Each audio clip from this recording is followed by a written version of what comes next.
In the northwest corner of the United States, jutting out from the coast of Washington, the Olympic Peninsula separates Puget Sound from the Pacific.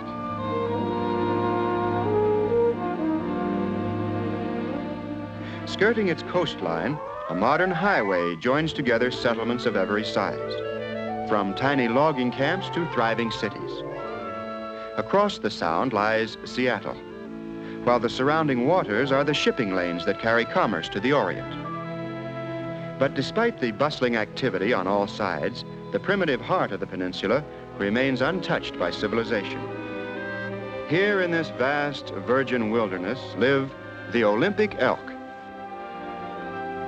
Each spring, these majestic animals migrate from their winter home in the lowlands to their summer grazing grounds high among the topmost peaks.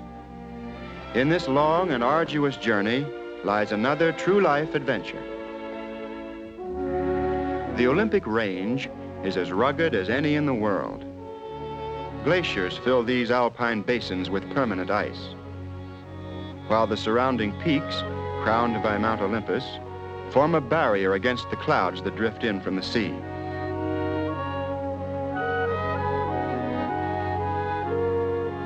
The resulting snowfall is extremely heavy, and during the winter months, deep drifts choke the mountain passes and cover the upland meadows. But with the coming of spring, the annual thaw begins.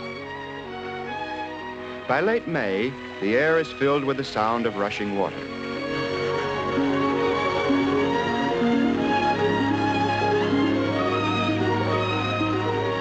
At this time of year, the mountain meadows are still deserted. But from June to October, they'll become the feeding ground, breeding ground, and battleground of the Olympic elk.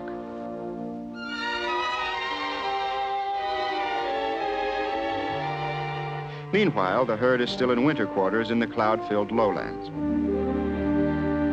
The rainfall here averages 150 inches yearly. No wonder it's called the rainforest.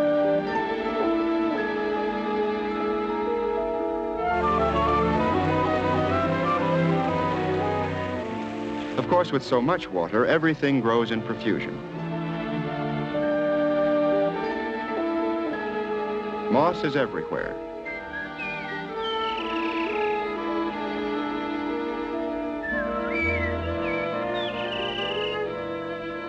Trees grow from trees, for seeds take root wherever they fall. When clouds of pollen from the fir trees drift through the forest, they mark the passing of spring. Now instinct reminds the Olympic elk it's time for their trek to the high country.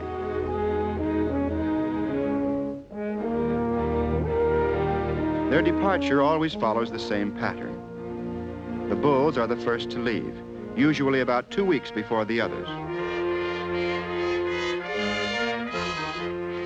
Sporting their new velvet-covered antlers, they're anxious to be on their way.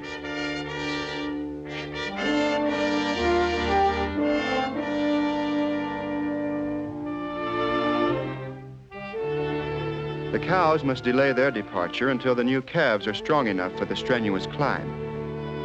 The calf is generally born in June. At first, he's completely helpless. His only defense is to lie perfectly still whenever an enemy prowls the forest.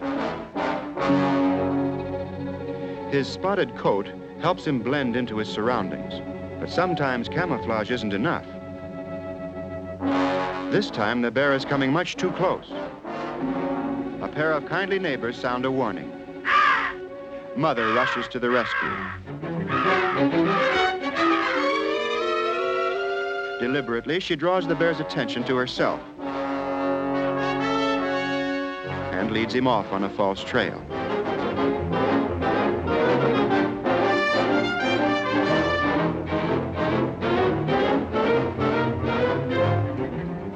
With her superior speed, she soon leaves the bear far behind.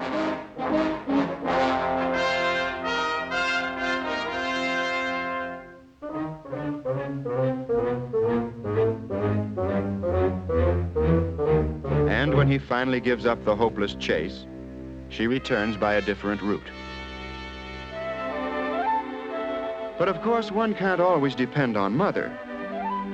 There are times when a fellow has to stand on his own feet, even though that's quite a problem.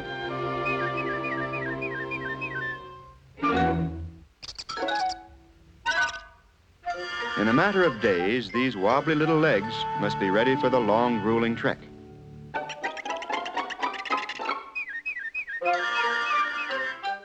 He gets plenty of advice from the sidelines. And it seems to be doing some good, for he gains strength and confidence with every step.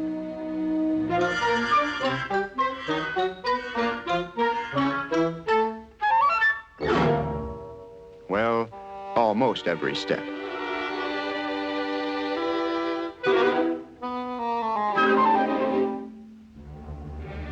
When the calves are strong enough, the herd gathers for the trek. Each calf stays close to its mother, and each family has a place in line.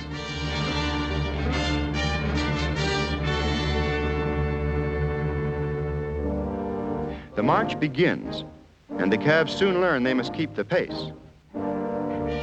Once underway, nothing can stop the advancing herd or turn it from its chosen course, not even a flood-swollen river.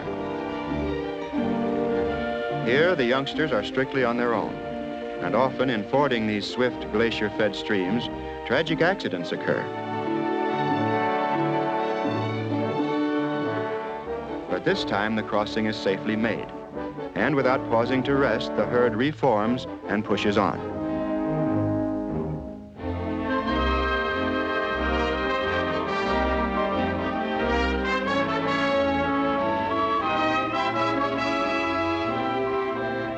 Usually, a few bulls may be found with this group. But they're the old men of the herd, and so they just tag along and let the cows lead the way.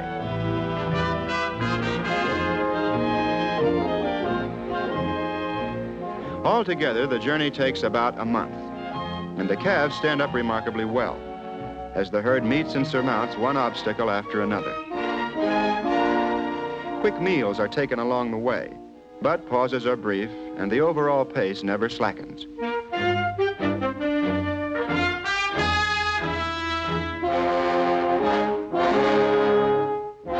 From a respectful distance, an old enemy keeps tabs on the herd.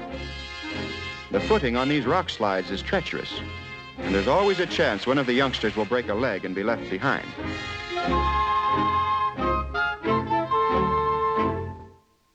The clear, cool waters of a mountain lake are too tempting to be ignored.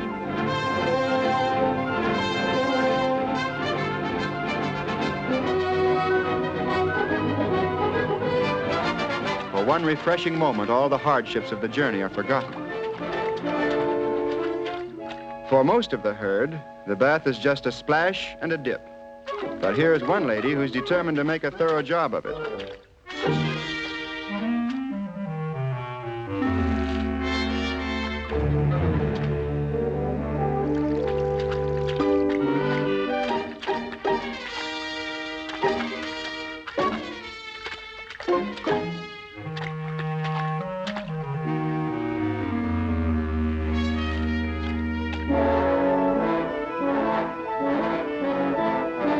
When the bear invites himself to the party, the elk decides it's time to leave.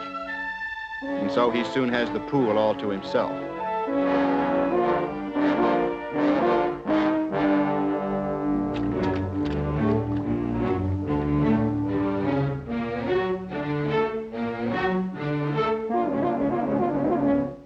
After his plunge, he likes nothing better than a brisk rub down.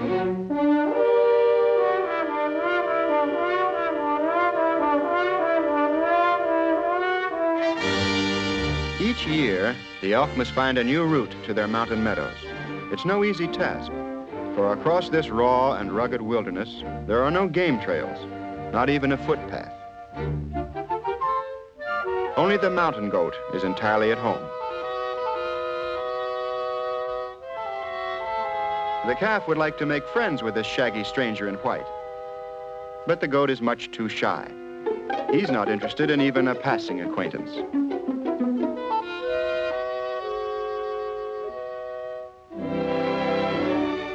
And now it's almost journey's end. The goal is in sight.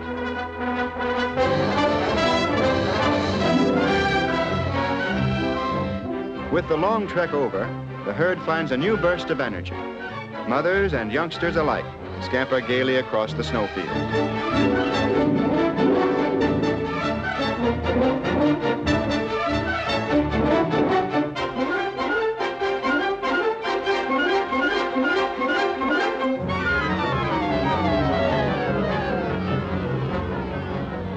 A permanent resident up here is a bright little fellow called a marmot. The hubbub has brought him out of his winter hibernation. He's seen the elk's homecoming celebration before, but it's always a good show and well worth watching from a safe distance.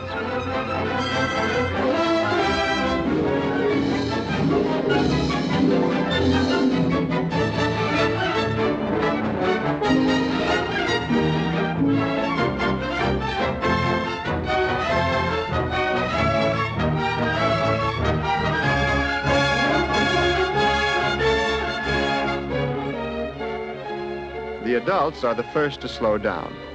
Some remember their dignity, others give up from sheer exhaustion. The calves, however, will continue their capering till they drop.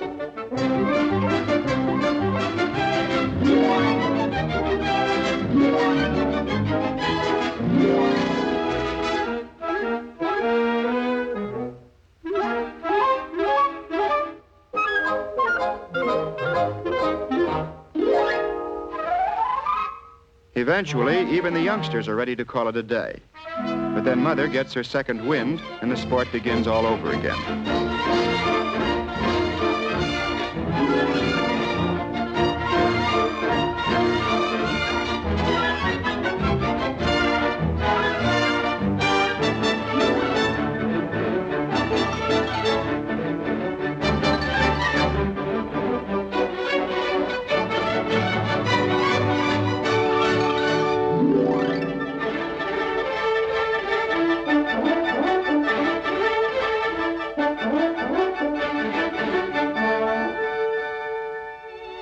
Hearty exercise means healthy appetites, and it's a welcome pause when playtime gives way to nursing time.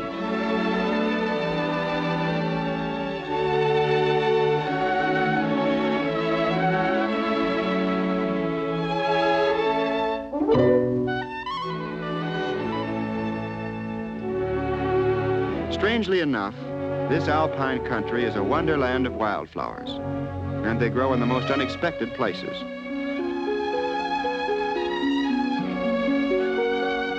Reaching for the sunshine, they simply push the melting snow aside. There's nothing delicate about these hardy specimens.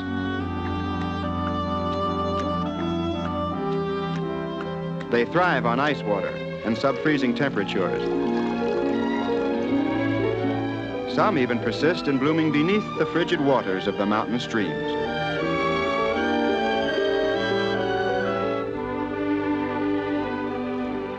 The melting snow uncovers whole meadows of lilies, bear grass, violets growing among the rocks, Indian paintbrush, daisies, avalanche lilies, and many others less familiar. In fact, there are more than 20 different species here that may be found nowhere else. But all this beauty is lost on the Olympic elk. On these remote slopes, they seek only a pleasant pasturage and seclusion. During these next few weeks, the herd will spend most of its time in grazing.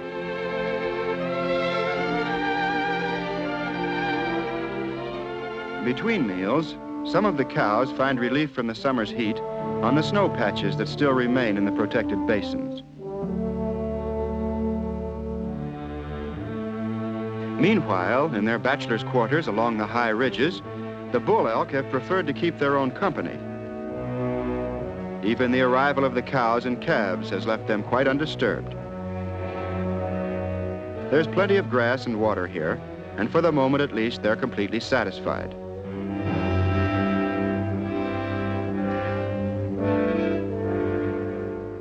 And so the summer passes in a life of ease for all.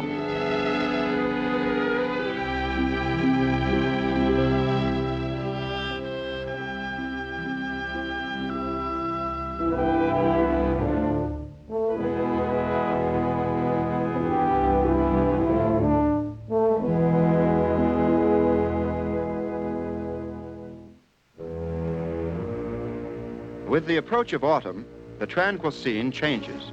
For now, the mating urge drives the bulls out of seclusion. There's tension in the air, and soon the mountains will ring with their furious bellowing. The bulls vent their anger on anything that happens in their path, and those that haven't already done so hurriedly clean the velvet from their antlers.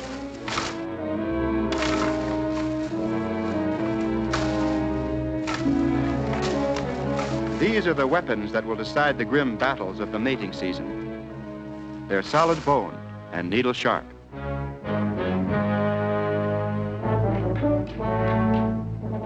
The younger bulls engage in training bouts. But nobody gets hurt, for at this age it's just a good-natured game. They practice all the fundamentals: offense, defense, footwork, and balance.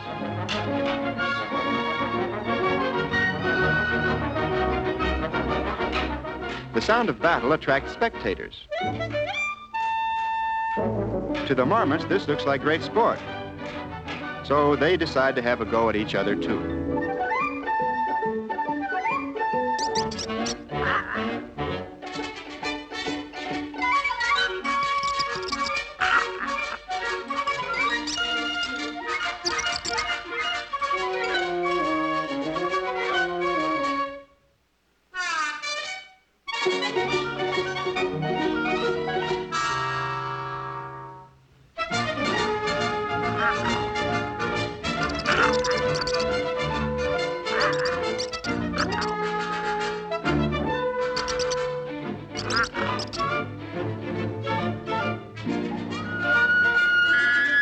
Suddenly, the fun is over. Sharp ears have caught a distant sound.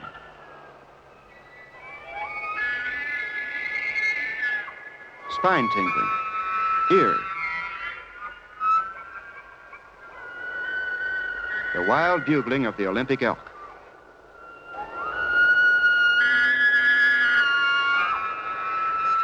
Soon the mountains echo and re-echo.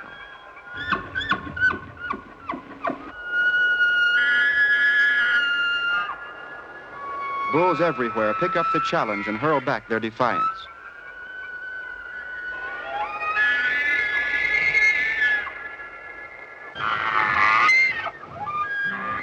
In this way, each bull announces the end of his bachelorhood. Now the rounding up of the cows begins. The male will collect as many wives as he can find.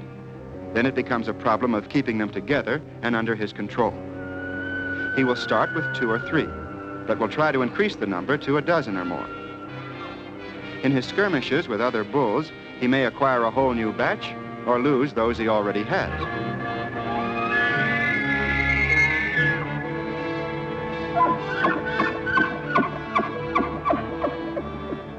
To add to his troubles, most of his wives are the roving kind. And so, beset with a growing domestic problem, he snatches a last hasty lunch. From now on, there will be little time for meals.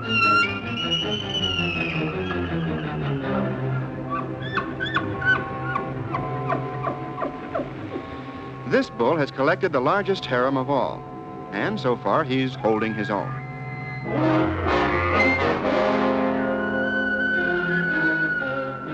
He manages to keep his rivals on the run.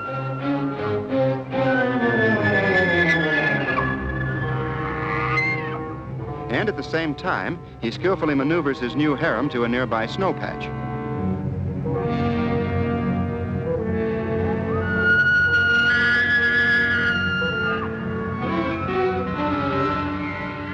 This is his domain, to have and to hold. But that won't be easy. A bull with too many wives is asking for trouble, and this fellow must have 50 or more. Still, no serious challenger comes forward. Just a yearling or two, and they scamper away at the first threat.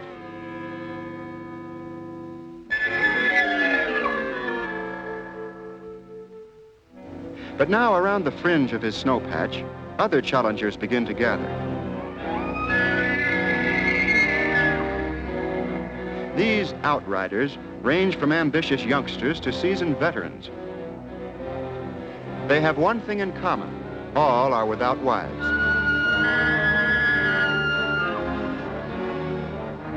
For situations like this, the outriders have a definite strategy. One by one, they move in to bait the herd bull. It's their plan to keep him rushing here and there until they drive him into a frenzy.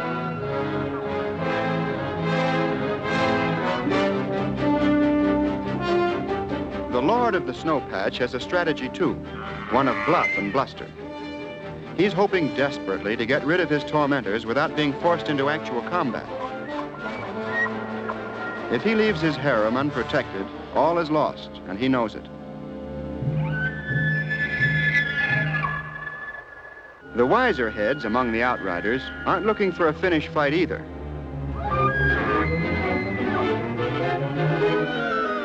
They know that sooner or later, one of the impulsive youngsters will tire of the game and call for a showdown. And sure enough, here he comes. Deliberately, the challenger crosses the line.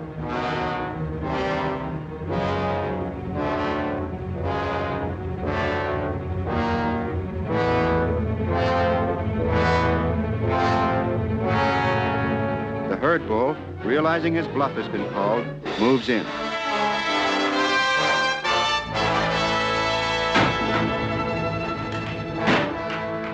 This is it, the real thing, a fight to the finish.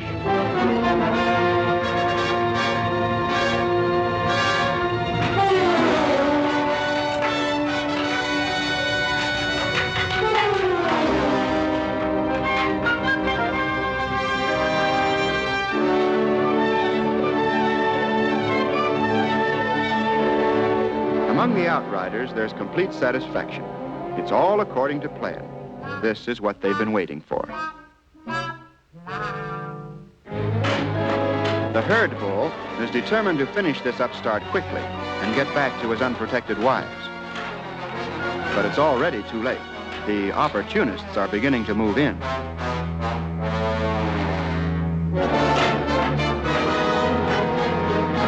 While the lord of the snow patch is busy defending his hide, the outriders are busy dividing his harem.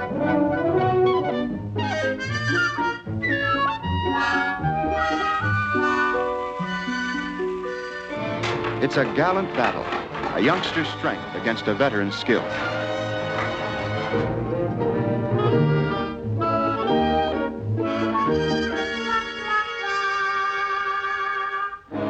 Suddenly, in a furious struggle, slashing antlers lock and hold. Despite their mightiest efforts, the bulls can't break free.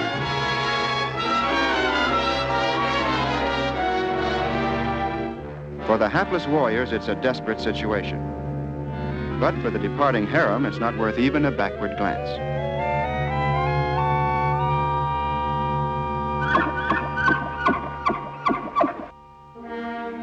Now the grim battle can have but one ending. Unless the bulls can somehow break the deadlock, they will both die of starvation. It's happened here before. The young challenger puts everything he has into one last furious lunge.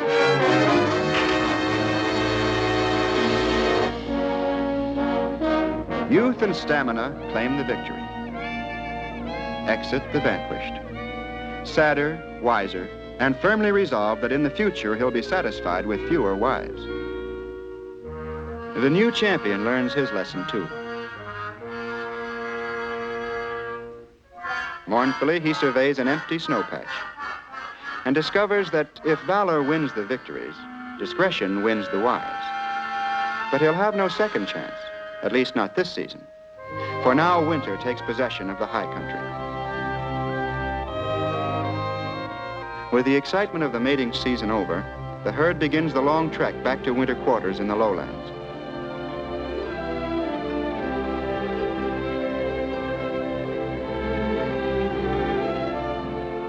The lonely champion is the last to leave. Next year, older and wiser, he'll leave the fighting to the impulsive youngsters. With his departure, a cycle in the life of the Olympic elk comes to a close, and with it, another true life adventure.